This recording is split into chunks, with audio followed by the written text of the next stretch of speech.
कैसे भूख से मृत्यु हो गई। जो धर्म के नाम पर दुकानें चला रहे हैं, जो सनातन धर्म को बेचने का काम कर रहे हैं, उनका दिल नहीं दहलेगा। कारण बनाते हैं संत को भगवान, तो वो भगवान का ही दिल हिलेगा। क्यों नहीं भगवान मानेगा? वो नहीं, उसके आने वाली 7 पीढ़ियां संत रामपाल दास जी को भगवान मानेगी और मानती रहेंगी, और दुनिया की कोई ताकत, कोई लग जाए, कोई उसे मना नहीं कर सकता। दर्शकों नमस्कार, हमारे साथ मौजूद हैं सुप्रीम कोर्ट के senior advocate AP Singh ji.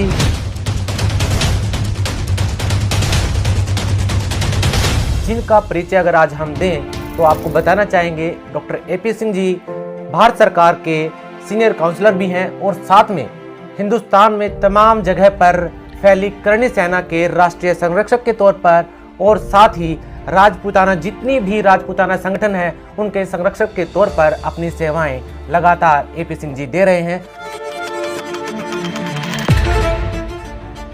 आपने उनको टीवी पर बहुत ही दहाड़ते और चिल्लाते हुए तो देखा होगा, लेकिन उतनी ही शालीनता और सटीकता के साथ वो अपना पक्ष रखते हैं सुप्रीम कोर्ट ऑफ इंडिया में। इस बात को आगे बढ़ाते हुए आज हम आपको डॉक्टर एपी सिंह जी से भेंट करवाते हैं और जानते हैं कुछ ऐसे मुद्दों के बारे में जो आजकल हरियाणा में काफी चर्चा का विषय बने हुए हैं। मुद्दा एक ऐसा है जिसको जानना आप सभी के लिए बेहद आवश्यक है। जी हाँ, संत रामपाल जी महाराज। ये एक ऐसा परमात्मा धरती पर गया, मेरे किसान भैया का आज भी हाथ पर पानी खा गया, कोई माँ खलास डालने वाला नहीं है। महाराज रामपाल जी की जय। संत रामपाल महाराज की जय। संत रामपाल जी महाराज की जय हो। भाई साहब साला पाइट दिया। अच्छा। इन राजनेता छोड़ गए और हम तो रामपाल महाराज की जय बोला है सारी उम्र। रामपाल बाबा की जय हो। हम इनका धन्यवाद करते हैं जी। हम 21वीं सदी के इसको भगवान समझते हैं। जब तक सूरज चांद रहेगा मसीहा है जी। हाँ जी, हमारे लिए तो भगवान है। रामपाल महाराज भगवान उतर का है हमारे पास। संत रामपाल जी महाराज आज अपने देश में नंबर 1 पर ही संत हैं। एक ऐसा नाम जो आज हरियाणा ही नहीं पूरे उत्तर भारत के उन राज्यों में बहुत ही ऐसी संजीदगी के साथ और विनम्रता के साथ और एक ऐसी भावुकता के साथ में लिया जा रहा है जहां पर श्रद्धा और विश्वास लोगों की जुबान पर है। जी हाँ, संत रामपाल जी महाराज को जहां किसान रक्षक के तौर पर तो कहीं धनाना रतन के तौर पर तो कहीं भगवान के तौर पर देखा जा रहा है। भगवान भी तो और क्या है भाई। डॉक्टर एपी सिंह जी से ये इंटरव्यू लेने का कारण ये भी है कि डॉक्टर एपी सिंह जी ने संत रामपाल जी महाराज को बेहद नजदीकी से जाना है, क्योंकि वो एक समय में संत रामपाल जी महाराज के एडवोकेट रहे हैं और आज भी संत रामपाल जी महाराज की न्याय जो व्यवस्था, जो प्रणाली जो चल रही है, कार्रवाई चल रही है, उसको अभी भी बहुत ही बारीकी से देख रहे हैं और अपनी सेवाएं दे रहे हैं। संत रामपाल दास जी महाराज, रामपाल दास जी की लड़ाई बहुत दूर तक है, सत्य की लड़ाई है। संत रामपाल जी महाराज की पुस्तकों पर कहीं न कहीं सवालिया निशान लगता है कि वो कहीं न कहीं देवी देवताओं का सम्मान नहीं करते हैं, जबकि उनके अनुयायी कहते हैं कि हम अकेले एक ऐसे लोग हैं, ऐसे सच्चे सनातनी हैं जो सुबह उठकर सबसे पहले देवी देवताओं का सम्मान करते हैं, उनके मंत्र जाप संत रामपाल जी महाराज देते हैं। तो ये बातें बार बार कहाँ से निकल के आ जाती हैं कि संत रामपाल जी महाराज देवी देवताओं का सम्मान नहीं करते हैं? आप इस बारे में क्या कहना चाहेंगे? संत रामपाल दास जी ने देवी देवताओं का तो छोड़ दीजिए, वो तो बड़ी शक्ति है।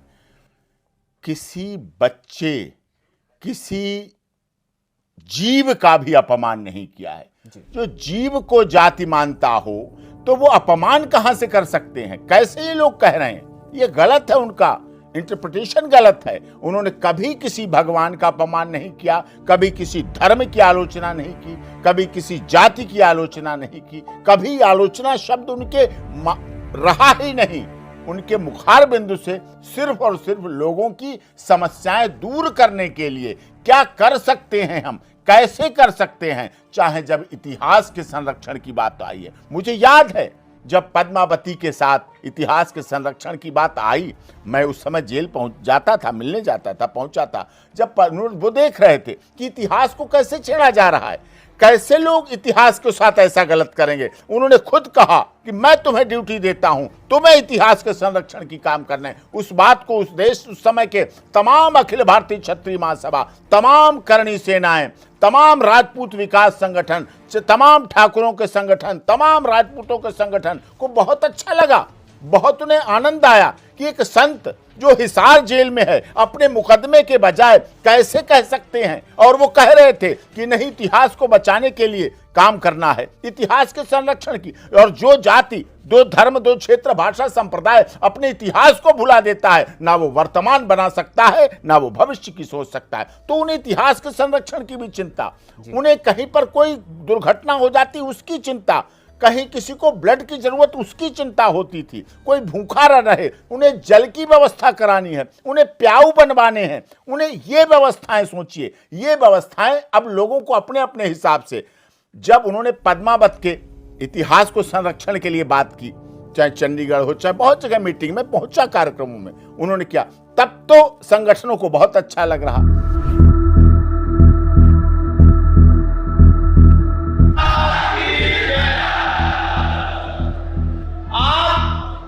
संत रामपाल जी महाराज के शिष्य हो और यहाँ पर समर्थन में आए हो। जो पद्मावती फिल्म लीला भंसाली ने बनाई है, उसका हम सब लाखों की संख्या में अनुयायी विरोध करते हैं। वो फिल्म बंद होनी चाहिए।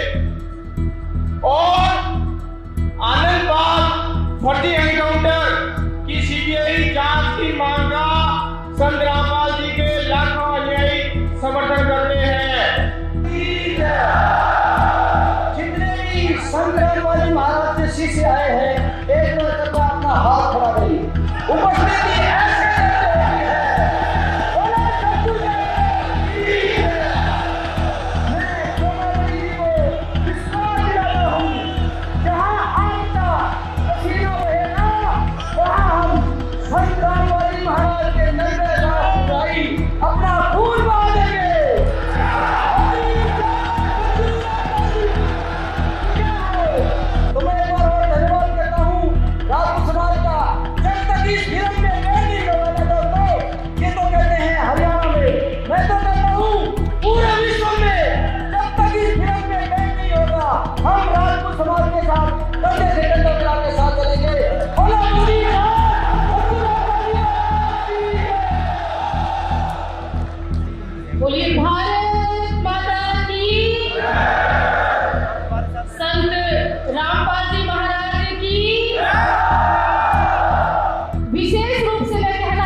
काम किया गया मेरे नौजवान साथियों। और अब ये चाहता है कि श्री करणी सेना और रामपाल जी के अनुयायियों के द्वारा फिर हरियाणा चले तो हम पुलिस खाने के लिए तैयार हैं। लिया तेरी पुलिस और फौज, हम तैयार हैं।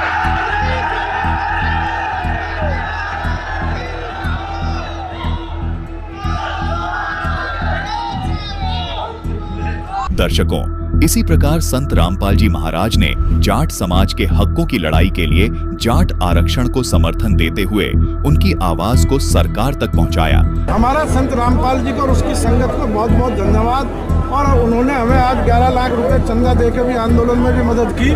तथा इसी प्रकार जब SC/ST एक्ट को सरकार के द्वारा निरस्त किया जाना था, उस समय भी संत रामपाल जी महाराज ने दलित समाज के साथ मिलकर उनकी आवाज को सरकारों तक पहुंचाया।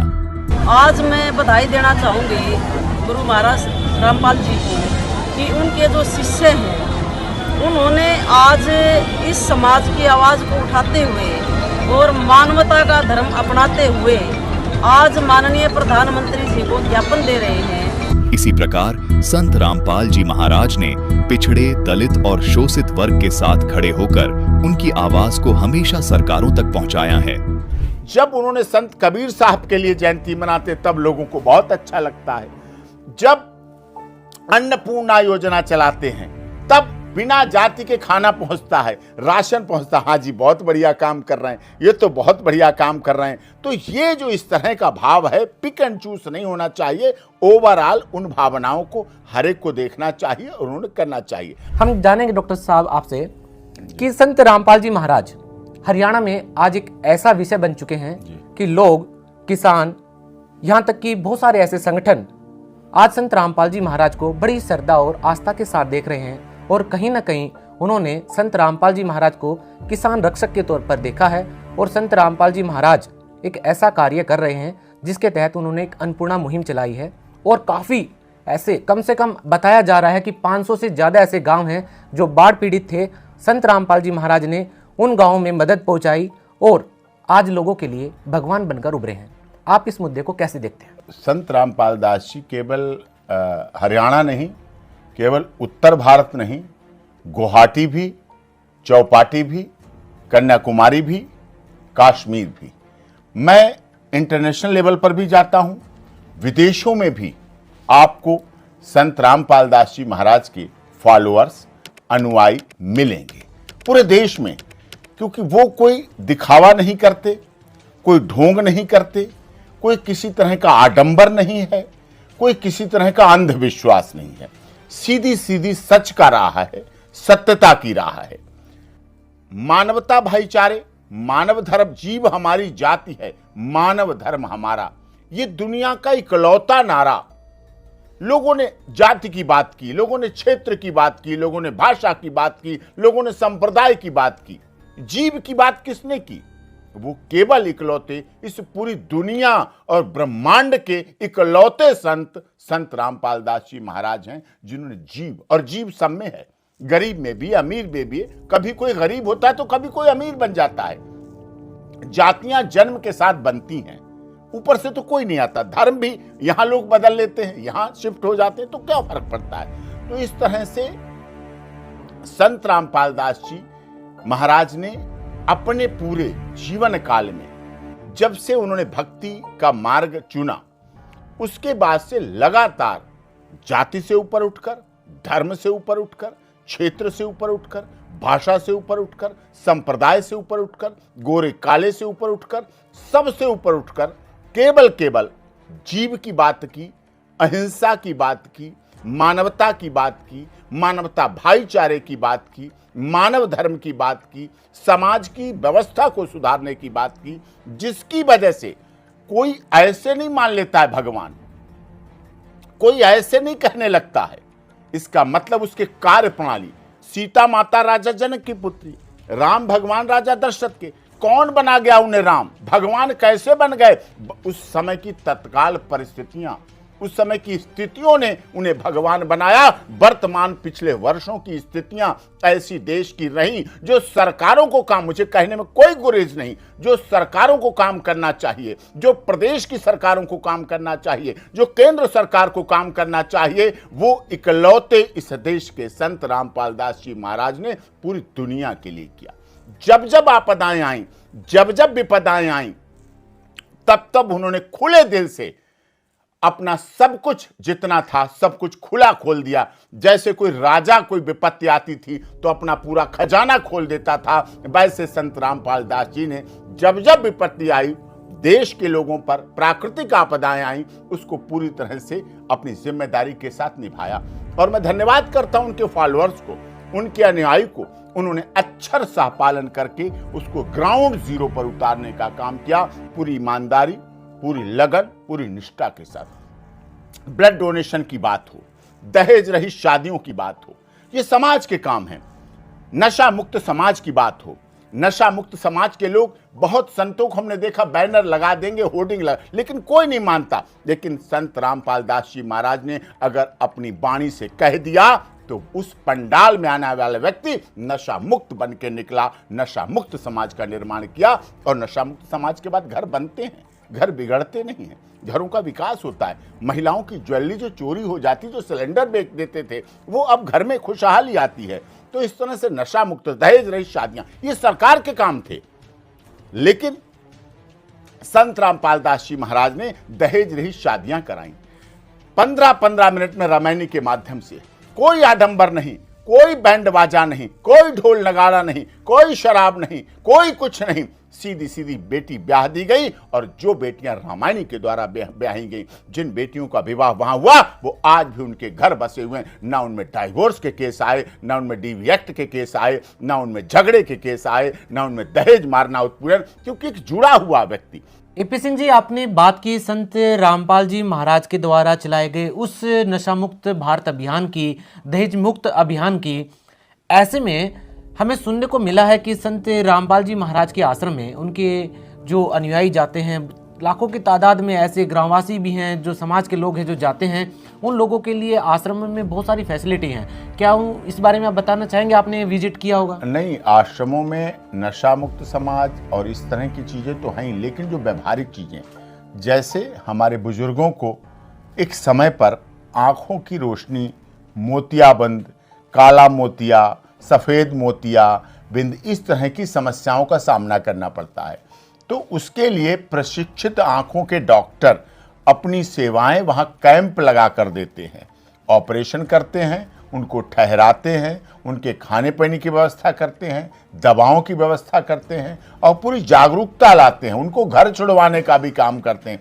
मतलब जो काम एक सरकार भी नहीं कर सकती क्योंकि उनके पास संसाधनों की कमी है, वो काम आस्था श्रद्धा के आधार पर संत रामपाल दास जी महाराज, आंखों की समस्या बुजुर्गों के साथ आती है, परिवार वाले टालते रहते हैं, बहू बेटे तो अपनी देखें, अपने बच्चों का देखें, तो ऐसी समस्याओं को लगातार उन आंखों का ऑपरेशन, दवा, चश्मे बनाना, हजारों चश्मे उनके हिसाब से अच्छे कीमती चश्मे बनाकर उन्हें देना, उनकी ज्योति को वापस करना, वो अच्छा देख सकें, अपने नाती पोतों को देख सकें, अपने तीज त्योहारों को मना सकें। तो ऐसी व्यवस्था संत रामपाल दास जी महाराज ने की है। दूसरी समस्या दांतों को लेकर लोगों को होती है। दांत का दर्द और दांत की परेशानी कई बार मन को विचलित कर देती है, लेकिन संत रामपाल दास जी महाराज के आश्रमों पर दांतों के बारे में भी अच्छा इलाज, पूरी व्यवस्था, पायरिया है, ठंडा पानी लगना, गर्म पानी लगना, इस तरह से किसी की बत्ती सी बनना, किसी का ये होना, किसी का सेट होना, किसी का इस तरह से, जो भी समस्याएं दांतों की हैं, बीमारियां हैं, हर तरह तरह की उन सारी बीमारियों को दूर करने का काम उनके कुशल चिकित्सक दवाएं भी देते हैं, ठहराते भी हैं, रोकते भी हैं और सारी व्यवस्था एक अपने जैसे पिता पुत्र के लिए करता है और पुत्र पिता के लिए करता है। ऐसा ही उनके भगत पेशेंट के साथ करते हैं, बिना किसी जातिवाद, क्षेत्रवाद, ये जो सुविधाएं आप बता रहे हैं, ये उनके अनुयायियों के लिए हैं या समाज के लोग? नहीं, कोई उनके लिए। अब उनके भंडारे चलते हैं, क्या वहां कोई स्टेगमा लिखा है कि अनुयायी खाएंगे? जो आ रहा है वो भोजन प्रसाद लेगा, जो आ रहा है वो प्रसाद लेगा, जो आ रहा है चाय के समय चाय लेगा, जो आ रहा है पेशेंट आंखों का तो उसका इलाज होगा, दांतों का पेशेंट है तो दांतों का इलाज होगा। औषधि के रूप में, मैंने कहा नहीं डरे हुए को अभय दान दो, भूखे रोगी को औषधि का दान, ये जो दान की प्रक्रिया है, संत रामपाल दास जी ने उसको अपने में केंद्रित नहीं रखा, लेके रखने की, उसे देने का काम किया है। और जब देने लगता है कोई व्यक्तित्व, जब देने लगता है तो उसका दायरा बहुत अधिक बढ़ जाता है, उसे पूरी दुनिया देख रही। तो यहां तो ये कारण बनाते हैं संत को भगवान, कौन ऊपर ले जाता है? तो उनके मानने वाले, उनके फॉलोअर, उनके कार्य भगवान बनाते हैं। आपने हरियाणा की बात कही, अभी बाढ़ आई, पंजाब में बाढ़ आई, उससे पहले, ये तो अभी आई, उससे पहले संत रामपाल जी का एक बहुत बड़ा, उन्होंने खबर पढ़ी कि भूख से मृत्यु हो गई। अब भूख से मृत्यु होती है तो दिल दहलेगा। किसका दहलेगा? किसी व्यापारी का नहीं दहलेगा। जो धर्म के नाम पर धंधा कर रहे हैं उनका नहीं दहलेगा, वो उस खबर को हटा देंगे। जो धर्म के नाम पर दुकानें चला रहे हैं, जो सनातन धर्म को बेचने का काम कर रहे हैं, उनका दिल नहीं दहलेगा। उन्हें तो अपनी बैंक की पासबुक बढ़ती हुई दिखेगी, उन्हें तो अपना चंदा चढ़ावा बढ़ता हुआ दिखेगा। लेकिन भगवान, मैं बता रहा हूं, वो प्रोसेस कौन? भगवान। तो वो भगवान का ही दिल हिलेगा कि हमारे देश में कैसे भूख से मृत्यु हो गई। उन्होंने उस पर संज्ञान लिया, सबको बताया कि ऐसा कैसे हुआ। जो सरकार राशन का काम कर रही थी गरीबों को, उन्होंने तो सरकार के काम में तो जो जाता उसे मिलता, कोई वेरिफिकेशन नहीं था। लेकिन कुछ शर्म से लोग नहीं जाते थे। हम कहाँ मांगने जाएं, हम कहाँ लेने जाएं। कुछ लोगों की अर्थव्यवस्था पहले सही थी, बाद में गलत हो गई, तो उसको फिक्स किया, उसका सर्वे करवाया अपने फॉलोअर से। हर नगर, हर शहर, हर गांव का सर्वे करवाया कि कौन सा गांव में कौन सा व्यक्ति 2 घर 4 घर भूखे हैं, किसके घर व्यवस्था नहीं हो पा रही, उनके घर राशन पहुंचाने की व्यवस्था, सब्जी पहुंचाने की व्यवस्था, तेल घी नमक आलू प्याज पहुंचाने की व्यवस्था, गैस सिलेंडर भिजवाने की व्यवस्था। ये कौन कर सकता है? ये निश्चित रूप से इस देश का भगवान कर सकता है। इसलिए लोग उन्हें संत रामपाल दास जी के साथ भगवान रामपाल जी कहते हैं। ये कारण। उसके साथ साथ जो घर टूटे पड़े हैं, लोगों के घर नहीं बन पा रहे, किसी किसी के, उन घरों को बनाना, प्लॉट लेकर बनाना अपने पैसों से, उसके लिए घर बनवा के देना, उसको चाबी सौंपना, वो क्यों नहीं भगवान मानेगा? वो नहीं, उसके आने वाली 7 पीढ़ियां संत रामपाल दास जी को भगवान मानेगी और मानती रहेंगी, और दुनिया की कोई ताकत, कोई लग जाए, कोई उसे मना नहीं कर सकता है जी। ये भाव था।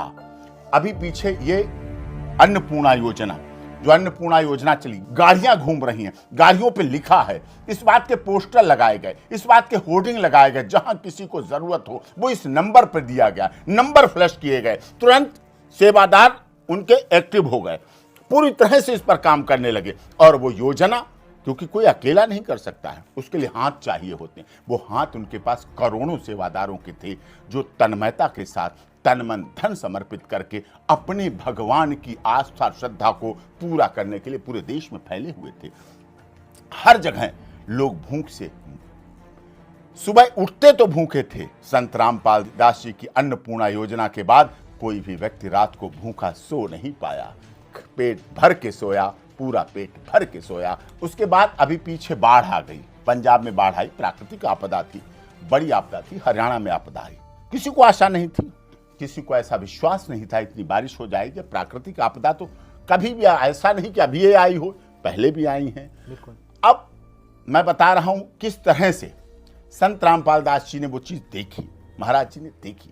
उसको देख कर उन्होंने कहा अब इसके लिए क्या करें। गांव के गांव पानी से डूबे हुए थे, घर के घर डूबे हुए थे। सरकारें अपनी तरफ से काम कर रही थी, प्रदेश सरकारें अपनी तरफ से, लेकिन वो पर्याप्त नहीं था, क्योंकि त्रासदी बड़ी थी, विपदा बड़ी थी, आफत बड़ी थी, उसमें सामाजिक जरूरत थी। लोगों ने अपने हिसाब से काम किया, लोगों ने अपने हिसाब, लेकिन वो इतनी बड़ी त्रासदी थी कि नहीं संभल पा रही थी।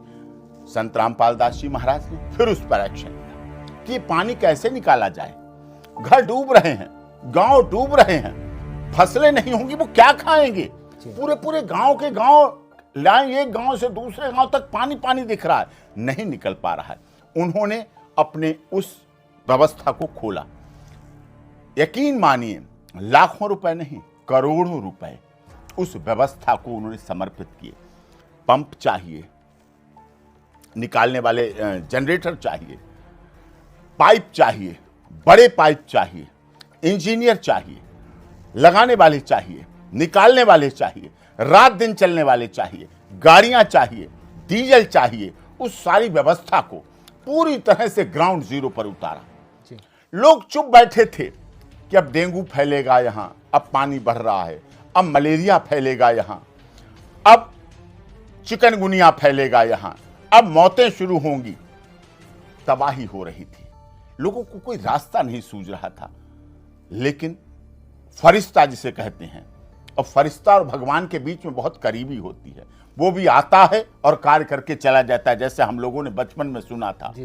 उसी तरह से संत रामपाल दास जी महाराज की फरिश्ते, जिन्हें कार्यकर्ता कहते हैं, जिन्हें काम करने वाले कहते हैं, जिन्हें सेवादार कहते हैं, जिन्हें अनुयायी कहते हैं, जिन्हें भगत कहते हैं, जिन्हें भगतनी कहते हैं, शब्द कुछ भी हो सकते हैं, लेकिन उनका उद्देश्य एक ही था कि हमारे भगवान ने, हमारे गुरु जी ने जो हमें सेवा दी है, हमें उसमें तत्परता से निपटना है।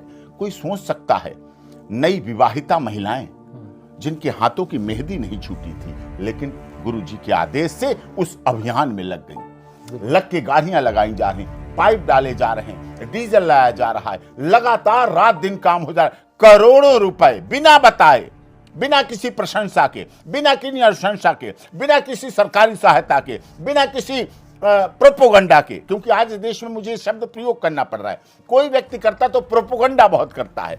अगर मरीज को किसी को केले देने जाएंगे तो 4 लोग, मरीज 1, देने वाले 10 लोग, एक केला 10 लोग उसे हाथ लगा के दे रहे हैं अस्पताल में। फोटो ऐसे पढ़ते हैं, दुख होता है। लेकिन संत रामपाल दास जी महाराज के किसी भी अनुयायी ने इस तरह के प्रोपोगंडे से ग्राउंड जीरो पर काम करते रहे, नीचे तह में काम करते रहे। घर के घर पानी निकल गए, गांव के गांव, और उन्होंने खुलेआम कहा अब फसलें करो। खूब जब पानी हटेगा तभी तो धान की फसल कैसे होगी, गन्ना कैसे होगा, आने वाले समय में गेहूं कैसे होगा। तो उसके लिए जब फसल नहीं होगी तो भुखमरी आ जाएगी, फिर चोरी चकोरी की तरफ। तो संत रामपाल दास जी महाराज को एहसास था कि हमें अपने समाज को, हमें अपने देश को कैसे बचाना है, हमें अपने प्रदेशों को कैसे बचाना है। वो चोरी चकोरी होगी, फिर लोग पकड़े जाएंगे, फिर बरामदगी होगी, फिर केस होंगे, फिर मुकदमे होंगे, फिर जेल भरी जाएंगी, फिर ये उसका इलाज क्या उन्होंने ग्राउंड जीरो पर इलाज किया। और बिना किसी जातिवाद के, कोई अगर ये कहता है कि संत रामपाल दास जी महाराज ने अगर कहा कि 100 गांव में काम होगा इस पानी निकालने का, तो उन्होंने ये नहीं देखा इन 100 गांव में किस जाति के लोग हैं, किस धर्म के लोग हैं। उनमें हिंदू भी थे, मुस्लिम भी थे, सिख भी थे, ईसाई भी थे। जाति की बात करें तो वो राजपूतों के भी गांव थे, वो जाट समाज के भी गांव थे, ब्राह्मण समाज के भी गांव थे, दलितों के भी समाज थे, वैश्य समाज के भी हर गांव में हर तरह के लोग रहते हैं, हर जाति के लोग रहते हैं। अगर पानी निकला, अगर व्यवस्थाएं बनी, अगर राशन पहुंचा, अगर अन्नपूर्णा योजना पहुंची, तो वहां जाति देखकर नहीं दिया गया, भूखे को खाना दिया गया और व्यवस्थाएं गांव की गई, और पूरी तन्मयता के साथ व्यवस्थाएं, वो सारा दिख रहा है, सब कुछ हो रहा है, सब कुछ पता चल रहा है, उसमें कोई किसी तरह की कमी नहीं है। डॉक्टर साहब, ये तो है आज की बात, आज की स्थिति है ये कि संत रामपाल जी महाराज ने अन्नपूर्णा मुहिम चलाई और इस तरह का जो नज़ारा है, इस तरह की जो तस्वीरें हो देखने को मिल रही हैं। लेकिन एक समय था जब शायद आप सुप्रीम कोर्ट के पहले ऐसे एडवोकेट थे जिन्होंने शायद बहुत पहले ही ये देख लिया था कि संत रामपाल जी महाराज निश्चित तौर पर भगवान है, और आपने एक शब्द यूज किया था पहले कि मैं जो देख रहा हूँ ये एक भगवान के अनुयायी सामने बैठे हैं। क्या आपको आज कैसा लगता है? आज तो पूरा हरियाणा, पूरा देश ये मान रहा है कि संत रामपाल जी महाराज निश्चित तौर पर भगवान के रूप उतरे हैं, जो इस प्रकार की मुहिम चला रहे हैं, लोगों की मदद कर रहे हैं। आपने ये जो शब्द आपने निकाले थे पहले, वो शब्द आज चरितार्थ होते दिख रहे हैं धरातल पर। कैसा लगता है यार आपको, क्यों आपने वो शब्द यूज किए थे? क्या ऐसी दूरदर्शिता थी आपके अंदर कि आपको लगा कि हाँ निश्चित तौर पर इस संत के लिए भगवान शब्द प्रयोग करना बिल्कुल सही रहेगा? दूरदर्शिता तो मैं नहीं कह सकता, लेकिन मैं संत रामपाल दास जी महाराज के 2014, 15, 16, 17, 18 बहुत नज़दीक रहा। चाहे हिसार की बात हो, चाहे बरवाला की बात हो, चाहे जब हर साल कबीर जयंती जी की मनाते हैं, चाहे और भंडारा करते हैं, जिस तरह से उनका भाव शुरू से भी यही था। और जो बरवाला में प्रकरण हुआ करो तो वो भी भंडारा ही था। सोचो ना, जड़ में क्या था? मानवता, भाईचारा, भलाई, लोगों को सही रास्ता देना। तो सही रास्ता देने वाला आप संत मत कहिए, भगवान नहीं कहते, एक मानव, एक इंसान से बना हुआ, उसकी धारणा क्या है, उनकी विचारधारा क्या है, तो विचारधारा के आधार पर ही तो भगवान बनते हैं। विचारधारा के आधार पर ही तो उस तरह से ऊपर लेवल बढ़ता है। तो वो बढ़ा, पूरी दुनिया ने देखा, सरकारों ने देखा, पत्रकारों ने देखा, लेकिन लोग सच को कहना कई बार नहीं स्वीकार करते हैं। मेरी एक आदत है, मैं अपने जीवन में खुली किताब हूं, जो देखता हूं तो बोलता हूं। उस समय भी मैंने देखा इतने बड़े भंडारा 14, 15, 16, कोई संत जेल में रहते हुए अपनी बेल की बात करेगा, अपने केस की बात करेगा, लेकिन वो मानवता भाईचारे की बात कर रहे हैं जी। वो ज्ञान गंगा के माध्यम से, ज्ञान गंगा पुस्तक का वितरण करके लोगों के घरों में शांति चाह रहे हैं, लोगों के जीवन का सुधार चाह रहे हैं, लोगों के जीवन में बदलाव चाह रहे हैं, लोगों में घर में एकता चाह रहे हैं, उनका डेवलपमेंट हो जी। ये विकास चाह रहे हैं। वो भंडारा 3-3 दिन का लगाते हैं। इतना विशाल भंडारा, इतना बड़ा भंडारा, जिसमें पूर्ण व्यवस्था के साथ, वो व्यवस्था चाहे रोहतक का रहा हो, चाहे कहीं का रहा हो, कुंभ के समय भी रहा हो, चाहे जहां भी रहा, तो पूरी व्यवस्था के साथ लोगों को भोजन, जो कि सबसे बड़ी आवश्यकता होती है, सबसे प्रथम प्राथमिक आवश्यकता होती है, उसको पूरा करने का प्रयास किया। इसीलिए मैं तब भी कह रहा था, संत रामपाल दास जी पूर्ण रूप से भगवान थे, हैं और रहेंगे, और पूरी दुनिया इस बात को मान भी रही है। तब भी मान रहे थे, अब भी मान रहे हैं, अब और आने वाले समय में ज्यादा मानेंगे, क्योंकि देख रहे हैं और समझ रहे हैं। अच्छा, लोग अगर ये कहें कि मदद तो सरकार भी करती है, तो क्यों ना सरकार को भी भगवान मान लिया जाए, तो इस बारे में क्या कहना चाहिए? नहीं, सरकार को भी माना जाता है, भगवान शब्द नहीं हो जाता, क्योंकि वो चुने जाते हैं, वो लोकतांत्रिक पद्धति से ईवीएम से बटन दबाए जाते हैं। जज साहब को भी भगवान किया कहा जाता है, माय लॉर्ड का नाम इसीलिए क्योंकि कहा जाता है, यस योर ऑनर, क्योंकि, लेकिन उनको वो भगवान नहीं मान सकते, क्योंकि वो नौकरी कर रहे हैं, वो सिलेक्शन के आधार पे आए हैं, वो 5 साल के लिए आए हैं, वो बनाए गए हैं सरकार के आधार पर। यहां सरकार नहीं है।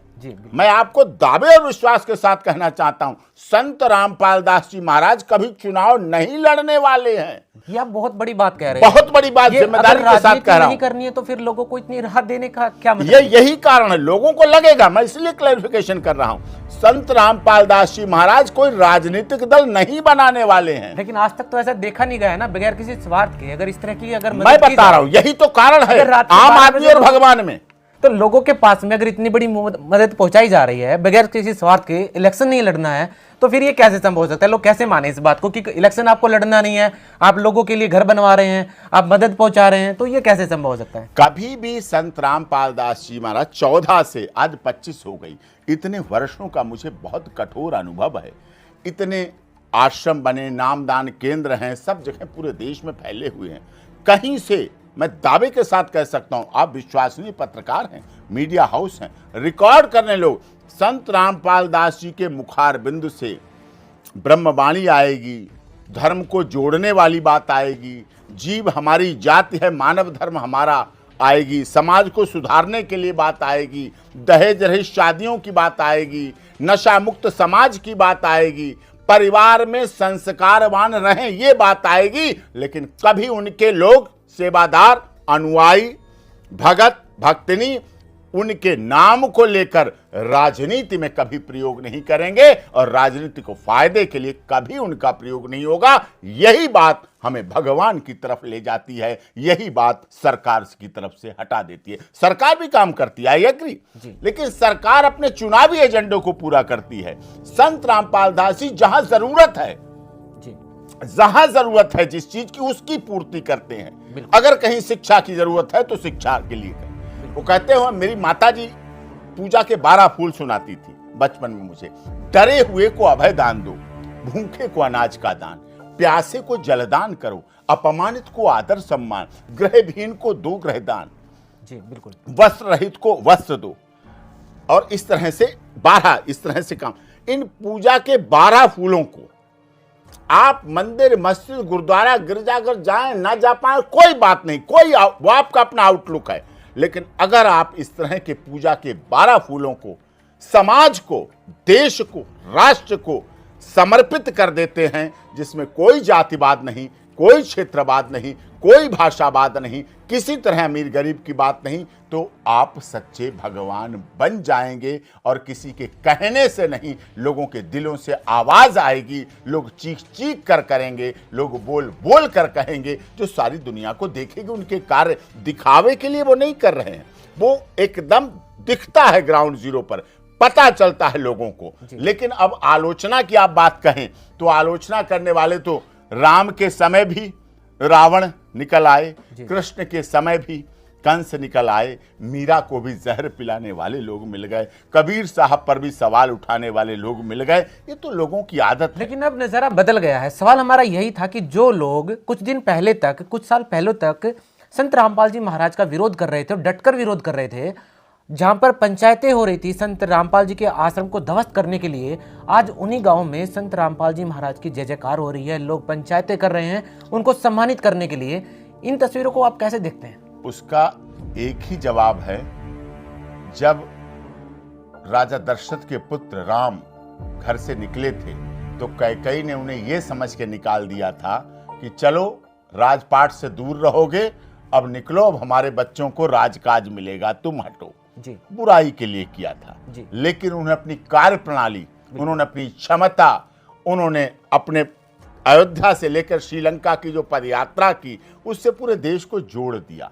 उन्होंने शबरी को भी जोड़ा, तो उन्होंने जटायु को भी जोड़ा, तो उन्होंने जीवों को भी जोड़ा, तो उन्होंने इंसानों को भी जोड़ा, और सबको जोड़ते अपने कार्य क्षमता से अनुसार अब लोगों को पता चल गया है, अब लोगों को दिख रहा है, तो इसलिए अब उनका नजरिया बदल चुका है। पहले उन्हें आम संत की तरह लग रहे होंगे कि शायद ये भी कोई आए हैं, ये भी इस तरह से अपना कोई चांद चढ़ावा इस पर करेंगे, लेकिन उस सबसे दूर हटकर संत रामपाल दास जी महाराज ने जीव हमारी जाति है, मानव धर्म हमारा, उसको लेकर कोई ऊंच नीच नहीं है, सब प्यारे हैं, उस आधार पे काम किया। और इतने साल का उनकी क्रेडिबिलिटी, इतने साल के उनकी कार्य क्षमता, इतने साल तक उन्होंने जिस तरह से जीवन में समर्पण किया है और देखा है उन्होंने, और उनके भक्तों को देखा है पूरी दुनिया ने, तो वो एक अलौकिक है, वो एक अविस्मरणीय घटना है जिसको अब लोग भुला नहीं सकते। इसलिए अब उनका सम्मान भी करेंगे, उनको सब कुछ करेंगे। और केवल ये धनाना रतन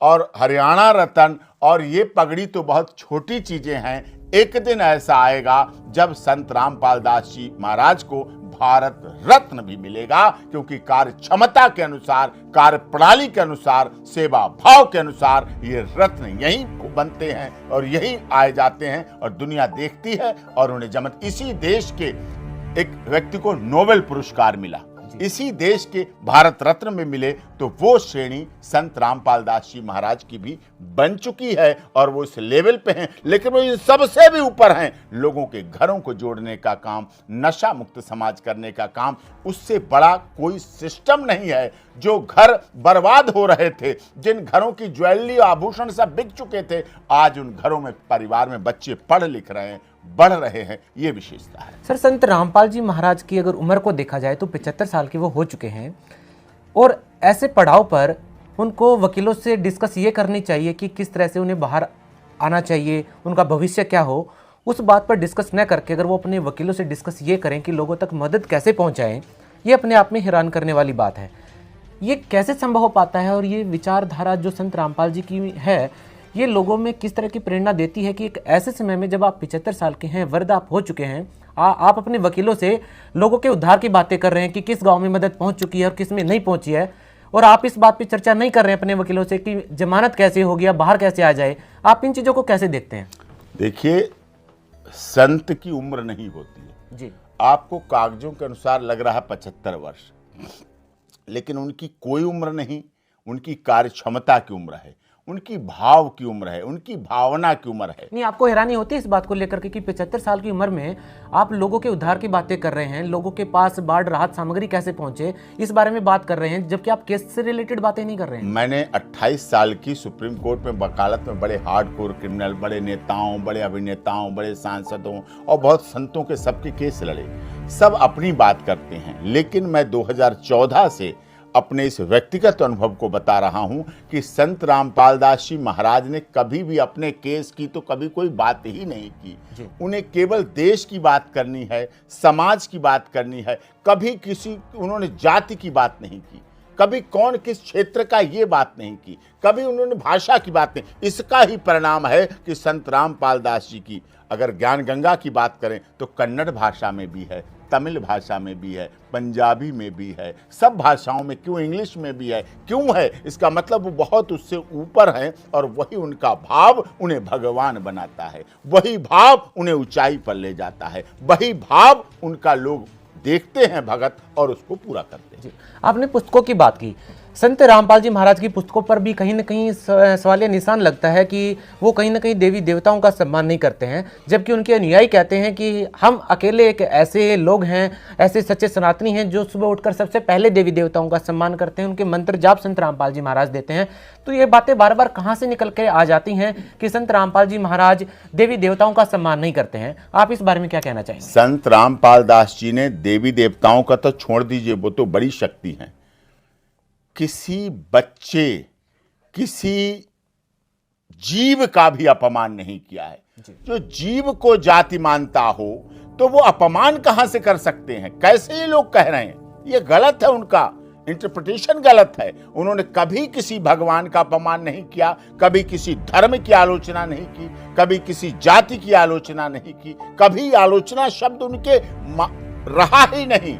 उनके मुखार बिंदु से सिर्फ और सिर्फ लोगों की समस्याएं दूर करने के लिए क्या कर सकते हैं, हम कैसे कर सकते हैं, चाहे जब इतिहास के संरक्षण की बात आई है। मुझे याद है जब पद्मावती के साथ इतिहास के संरक्षण की बात आई, मैं उस समय जेल पहुंच जाता था, मिलने जाता था, पहुंचा था। जब वो देख रहे थे कि इतिहास को कैसे छेड़ा जा रहा है, कैसे लोग इतिहास के साथ ऐसा गलत करेंगे, उन्होंने खुद कहा कि मैं तुम्हें ड्यूटी देता हूं, तुम्हें इतिहास के संरक्षण की काम करना है। उस बात को उस देश, उस समय के तमाम अखिल भारतीय क्षत्रिय महासभा, तमाम करणी सेनाएं, तमाम राजपूत विकास संगठन, तमाम ठाकुरों के संगठन, तमाम राजपूतों के संगठन को बहुत अच्छा लगा, बहुत उन्हें आनंद आया कि एक संत जो हिसार जेल में है अपने मुकदमे के बजाय कैसे कह सकते हैं। और वो कह रहे थे कि नहीं, इतिहास को बचाने के लिए काम करना है, इतिहास के संरक्षण की। और जो जाति, दो धर्म, दो क्षेत्र, भाषा, संप्रदाय अपने इतिहास को भुला देता है, ना वो वर्तमान बना सकता है, ना वो भविष्य की सोच सकता है।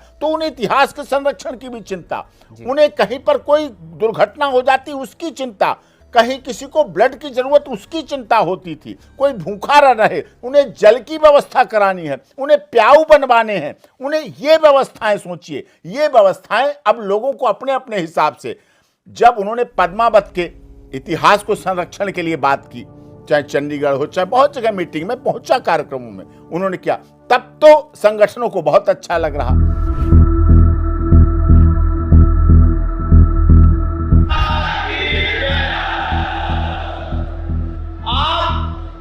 संत रामपाल जी महाराज के शिष्य हो और यहाँ पर समर्थन में आए हो।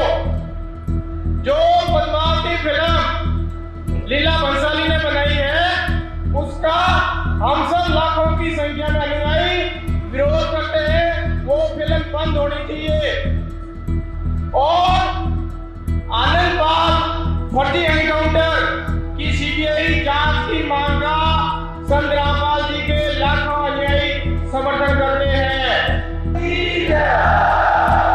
जितने भी संत रामपाल जी महाराज के शिष्य आए हैं, एक बार तक अपना हाथ खड़ा करिए। उपस्थिति ऐसे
मैं साध्वी देवा ठाकुर आपसे प्रॉमिस करके जाती हूँ कि सन कटा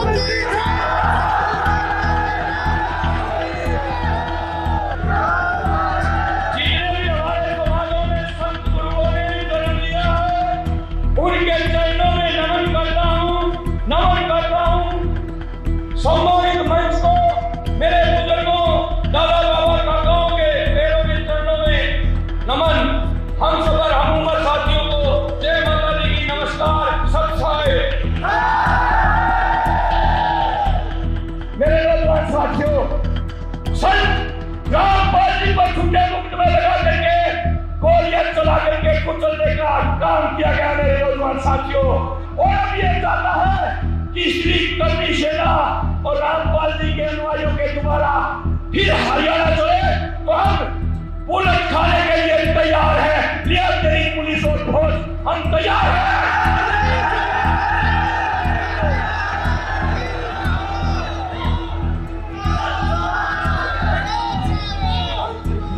दर्शकों, इसी प्रकार संत रामपाल जी महाराज ने जाट समाज के हकों की लड़ाई के लिए जाट आरक्षण को समर्थन देते हुए उनकी आवाज को सरकार तक पहुंचाया। हमारा संत रामपाल जी को और उसकी संगत को बहुत बहुत धन्यवाद। और उन्होंने हमें आज 11 लाख रुपए चंदा देकर भी आंदोलन में भी मदद की। तथा इसी प्रकार जब SC/ST एक्ट को सरकार के द्वारा निरस्त किया जाना था, उस समय भी संत रामपाल जी महाराज ने दलित समाज के साथ मिलकर उनकी आवाज को सरकारों तक पहुंचाया। आज मैं बधाई देना चाहूँगी गुरु महाराज रामपाल जी को कि उनके जो शिष्य हैं उन्होंने आज इस समाज की आवाज़ को उठाते हुए और मानवता का धर्म अपनाते हुए आज माननीय प्रधानमंत्री जी को ज्ञापन दे रहे हैं। इसी प्रकार संत रामपाल जी महाराज ने पिछड़े, दलित और शोषित वर्ग के साथ खड़े होकर उनकी आवाज को हमेशा सरकारों तक पहुंचाया है। जब उन्होंने संत कबीर साहब के लिए जयंती मनाते तब लोगों को बहुत अच्छा लगता है। जब अन्नपूर्णा योजना चलाते हैं तब बिना जाति के खाना पहुंचता है, राशन पहुंचता। हाँ जी, बहुत बढ़िया काम कर रहे हैं, ये तो बहुत बढ़िया काम कर रहे हैं। तो ये जो इस तरह का भाव है, पिक एंड चूज नहीं होना चाहिए। ओवरऑल उन भावनाओं को हर एक को देखना चाहिए और उन्हें करना चाहिए। क्या संत रामपाल जी को चिंता नहीं होती है, डर नहीं लगता इस बात को लेकर के कि जेल में बैठ करके ऐसे मुख्य मुद्दों पर वो इतनी बेबाकी से बोलते हैं और कहीं ना कहीं संगठनों के जो काम है, सरकार के जो काम है, वो काम यदि जेल में बैठा एक संत करेगा और लोग उसे भगवान के तौर पर देखने लग जाएंगे तो कहीं ना कहीं बाहर आने में उनको मुश्किलें नहीं होंगी? क्या लगता है आपको? उनके लिए जेल भी जेल धाम है। जेल धाम, हिसार जेल, सेंट्रल जेल के सामने हर महीने जेल प्रशासन को ट्राली से मिट्टी डलवानी पड़ती है। क्यों डलवानी पड़ती है? उड़ नहीं जाती है। लोग जेल को भी जेल धाम मानते हैं। उन्हें पता मेरा भगवान यहाँ रह रहा है और मेरे भगवान की वजह से हम बाहर अपने घरों, परिवारों में आनंद से, मौज से ले रहे हैं। लेकिन संत रामपाल जी को तो कोई फायदा नहीं हो रहा है। संत रामपाल जी तो जेल में हैं, उनको तो कोई फायदा नहीं मिल रहा ना। आप उनको कैसा वो ऐसा क्यों कर रहे हैं कि लोगों की मदद कर रहे हैं और खुद के लिए मुसीबत ले रहे हैं, खुद इतना कष्ट झेल रहे हैं, क्यों? लोगों को फायदा दिखता है मकान, प्रॉपर्टी, जमीन, जायदाद। देखिए, उनके बच्चों के लिए लोग करते हैं, परिवार के लिए। उनके करोड़ों बच्चे हैं, उनको करोड़ों बेटे हैं, उनकी करोड़ों बेटियां हैं, उनके करोड़ों मकान हैं, उनकी करोड़ों गाड़ियां हैं, उनके करोड़ों खेत हैं, उनकी करोड़ों दुकानें हैं, उनकी करोड़ों फैक्ट्रियां हैं। तो जब दायरा बढ़ा दिया आपने, विस्तार कर दिया, तो उन्हें सब कुछ लगता है। जब सब जगह समझने वाला एक व्यक्तित्व, महान व्यक्तित्व को अपने जहां पर कमी दिखती है उसको सुधारने का, लोग एक फैक्ट्री को सोचते हैं कि ये फैक्ट्री मेरी, जहां दीवार टूट रही उसको संभलवा दे। उनका दायरा बड़ा है। उन्हें जहां जो बिना घर का दिखता है, जो बेघर दिख रहा है, उसका मकान बनवाते हैं, उसको प्लाट दिलाते हैं, उसकी चाबी उसे सौंपते, वो रहने लगता है। तो दायरा जब बढ़ाया है, तो उनकी क्षमताएं जब बढ़ी हैं, तो उस बात को कर रहे हैं। निजी स्वार्थ के लिए तो दुनिया जीती है। यही तो आम आदमी और भगवान में फर्क है।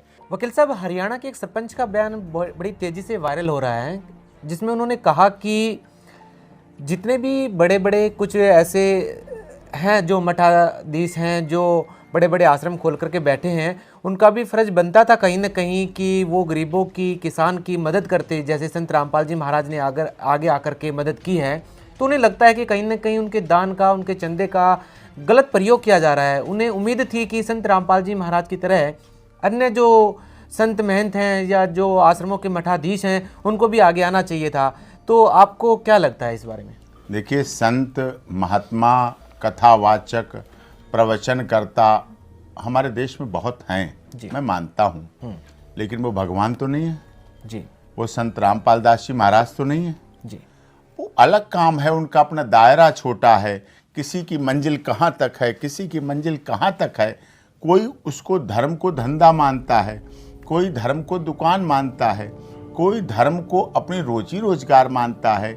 लेकिन संत रामपाल दास जी महाराज ने कभी धर्म को न धंधा माना, न दुकान माना, न रोजगार माना। उन्हें हर जीव की सहायता करना, हर जीव के लिए काम करना, मानवता के लिए काम करना ही उनका सबसे बड़ी उपासना है, जिसको संत रामपाल दास जी ने किया। इसलिए उनसे तुलना का कोई मतलब नहीं। उनका संसार बड़ा है, उनका दायरा बड़ा है। कुएं का मेढक क्या समझता है, मैं कुएं में हूं, मैं इधर से कूदा उधर, उधर से कूदा, यही मेरी दुनिया है, यही मेरा संसार है। बाई चांस जब वो बाल्टी में आके बाहर आ जाता है, फिर वो देखता है कितना बड़ा संसार है। संत रामपाल दास जी महाराज ने लोगों को, जो कुएं में बंद थे, जिनकी आंखें तो थीं लेकिन उन्हें ज्ञान का नेत्र दिया, जिनका दिमाग तो था लेकिन उसमें मानवता भाईचारा जो भर के दिया है, इसलिए उनका रूप स्वरूप बड़ा है। इसलिए उनसे उनकी तुलना करने का कोई औचित्य नहीं बनता है। विदेशों में जाता हूं तो वहां पता चलता है। आप गुवाहाटी के एयरपोर्ट पे जाइए, अब डिब्रूगढ़ में जाता हूं, केस ट्रायल कर रहा हूं, गुवाहाटी है, डिब्रूगढ़ है, जोधपुर है, बीकानेर है, कर्नाटक। कोई बेंगलुरु में सोच सकता था, भाषा अलग, खान पियन अलग, लेकिन वहां भी संत रामपाल दास जी को मानने, जानने, समझने और उनकी विचारधारा पर चलने वाले लोग हैं। आप पूरे उत्तर भारत की बात करें, कोई ऐसा शहर नहीं, कोई ऐसा प्रदेश नहीं जहां उनकी भक्ति, उनकी आस्था, श्रद्धा का डंका नहीं बजता हो। डंका बजता है, लोग पूरी तरह से मानते हैं। मध्य प्रदेश, आप बैतूल देखिए, बैतूल आश्रम कितना बड़ा स्वरूप ले चुका है, जो पूरे मध्य प्रदेश में जहाँ किस तरह के लोग थे, धार्मिक अंधविश्वास फैलाया जाता था, धार्मिक कट्टरता फैलाई जाती थी, धार्मिक किस तरह से किया जाता था, अंधविश्वास इस तरह के, वहाँ ऐसा कुछ नहीं है। सीधे सीधे मानवता, भाईचारा और मानव कल्याण की भावना कही जाती है, की जाती है। और केवल बोलते नहीं, संत रामपाल दास जी महाराज ने केवल ज्ञान गंगा के माध्यम से या और पुस्तकों के माध्यम से या सीडी के माध्यम से या वीडियो के माध्यम से या सत्संग के माध्यम से या चैनल के माध्यम से केवल बोला नहीं, उसको ग्राउंड जीरो पर कर दिखाया है और लोगों के मनों में पहुंचे हैं, लोगों के दिलों में पहुंचे हैं, लोगों के घरों में पहुंचे हैं, लोगों के परिवारों में पहुंचे हैं। जब आप बीती किसी सेवादार की सुनेंगे, किसी भगत की आप बीती सुनेंगे, तब आपको पता चलेगा किस तरह से संत रामपाल दास जी महाराज कहीं से भी, कहीं किसी के मन में, दिमाग में, परिवार में, जुबान में पहुंच जाते हैं और उसका आत्मिक कल्याण वहीं बैठे बैठे होता है, वहीं उसके घर पर आत्मिक कल्याण होता है। तो ये कोई साधारण व्यक्तित्व तो नहीं कर सकता, ये तो अलौकिक प्रतिभा के ही धनी है, तभी ऐसा हो रहा है। डॉक्टर साहब, निश्चित तौर पर संत रामपाल जी महाराज की जो लोकप्रियता है वो कहीं ना कहीं सरहद पार करके काफ़ी ऐसे देशों में पहुंच चुकी है जहां पर आज संत रामपाल जी महाराज का डंका बोल रहा है, उनके ज्ञान का, उनके आध्यात्म का लोग अनुसरण कर रहे हैं। डॉक्टर साहब, आपने संत रामपाल जी महाराज के आध्यात्मिक पहलुओं को और सामाजिक पहलुओं को बड़ी ही बारीकी से और बड़ी अपने शब्दों में आपने बयान किया। सवाल मेरा ये है कि संत रामपाल जी महाराज को लेकर के मीडिया में खबर चल रही है कि बहुत जल्द वो बाहर आने वाले हैं एक अधिवक्ता के तौर पर, और कहीं ना कहीं आप उनके जो विचार हैं उनको काफ़ी हद तक आप अपने जीवन में कहीं ना कहीं पूरा होते हुए देखते हैं। कैसे स्वागत की तैयारियां चल रही हैं और क्या कहना चाहेंगे इस मूवमेंट को लेकर के, क्योंकि उनके अनुयायियों में तो काफ़ी उत्साह है इस बात को लेकर के। देखिए, उनके लिए जेल अंदर बाहर का कोई महत्व ही नहीं। मैं जेल में मिला हूँ, उनके लिए कोई महत्व नहीं अंदर या बाहर, उनका कोई ऐसा विचारधारा नहीं। उनका देश, उनका ब्रह्मांड, उनको पूरी दुनिया ही है और उसी में हिसार, हरियाणा है उसी में हिसार है। इसलिए उनके ऐसे भाव से ऐसा कुछ नहीं है। जगत गुरु के तौर पर संत रामपाल जी को देखा जाता है, क्या इस तरह से आप एक अखंड भारत या पृथ्वी को एक सूत्र में बांधने की बात कर रहे हैं? संत रामपाल दास जी महाराज जी कभी बॉर्डर्स में नहीं बंधे जी, कि भारत में है तो पाकिस्तान अलग है, नेपाल है। आपने देखा हिसार बरवाला जो प्रकरण हुआ, उसमें नेपाल के कितने लोग शामिल थे, इसका मतलब नेपाल के भी लोग आते हैं। नेपाल में भी आश्रम है। मैं काठमांडू जाता हूं, सुप्रीम कोर्ट के काठमांडू में कार्यक्रम मेरे सरकारी हुए, वहां पहुंचा, वहां भी लोग मानने वाले हैं, वहां भी अनुयायी है। जगत गुरु का मतलब केवल हरियाणा नहीं, उत्तर प्रदेश नहीं, बिहार और मध्य प्रदेश, छत्तीसगढ़, झारखंड, पंजाब, हिमाचल, जम्मू नहीं। जगत गुरु का मतलब केवल भारत नहीं, नेपाल भी है तो श्रीलंका भी है तो बांग्लादेश भी है तो पाकिस्तान भी है तो अमेरिका भी है, तो अफगानिस्तान भी है, और पूरी दुनिया जगत गुरु, इसका मतलब पूरा जगत मान रहा है कि संत रामपाल दास जी की धार्मिक आस्था श्रद्धा कितनी विशाल और सहृदय और महान है। जी, लेकिन श्रद्धालुओं में काफी जोश है संत रामपाल जी महाराज की। जैसे ही खबरें आने लगी कि वो बाहर आने वाले हैं, तो उनके अनुयायियों को क्या कहना चाहेंगे आप?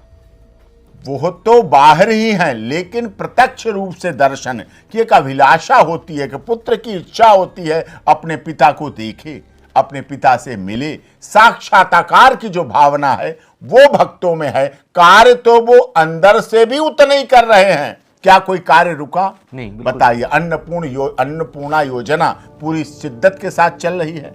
बिल्कुल। हरियाणा, पंजाब, हिमाचल और राजस्थान में बाढ़ आई, क्या कोई काम रुका?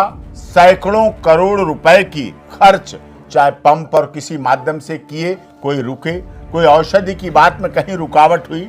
नामदान केंद्र में कहीं कोई कमी आई?